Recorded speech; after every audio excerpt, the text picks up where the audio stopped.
And finally, as you all saw yesterday, a federal judge denied the Associated Press's emergency motion for a temporary restraining order against myself, our Deputy Chief of Staff Taylor Budowich, and our Chief of Staff Susie Wiles for our decision to remove the Associated Press from the White House press pool for certain and special events. The judge's ruling, upholding our decision to deny the Associated Press such privileged access, reinforces the truth. And it reiterates what I said from this podium last week when that suit was filed. Asking the President of the United States questions in limited spaces such as the Oval Office and Air Force One is a privilege that unfortunately has only been granted to a few. It is not a legal right for all. The Trump administration has already proven to be the most transparent ever, and this president the most accessible in history. This is evidenced by President Trump's daily press conferences in the Oval Office, where he takes many questions from the journalists who have the honor and privilege of standing before the beautiful Resolute desk. The president and this entire White House are committed to ensuring the American people continue to receive this same level of historic transparency, access, and visibility. In fact, we want to double down and give even greater access to the American people. We want more outlets and new outlets to have a chance to take part in the press pool, to cover this administration's unprecedented achievements up close, front and center. As you all know, for decades, a group of DC-based journalists, the White House Correspondents Association, has long dictated which journalists get to ask questions of the President of the United States in these most intimate spaces.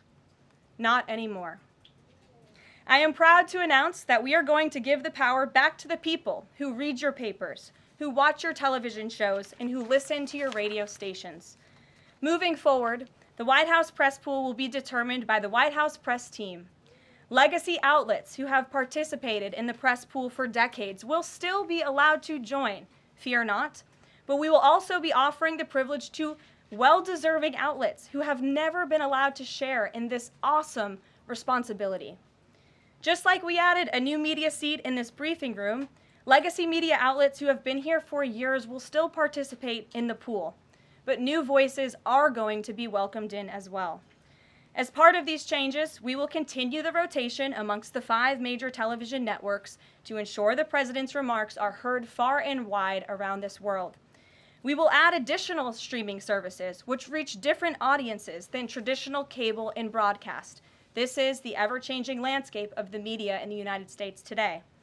We will continue to rotate a print pooler who has the great responsibility of quickly transcribing the President's remarks and disseminating them to the rest of the world. And we will add outlets to the print pool rotation who have long been denied the privilege to partake in this experience, but are committed to covering this White House beat. We will continue to rotate a radio pooler and add other radio hosts who have been denied access, especially local radio hosts who serve as the heartbeat of our country. And we will add additional outlets and reporters who are well-suited to cover the news of the day and ask substantive questions of the President of the United States, depending on the news he is making on that given day. This administration is shaking up Washington in more ways than one. That's what we were elected to do.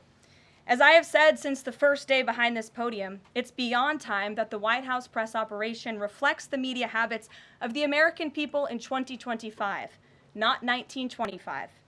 A select group of DC-based journalists should no longer have a monopoly over the privilege of press access at the White House. All journalists, outlets, and voices deserve a seat at this highly coveted table. So by deciding which outlets make up the limited press pool on a day-to-day basis, the White House will be restoring power back to the American people who President Trump was elected to serve.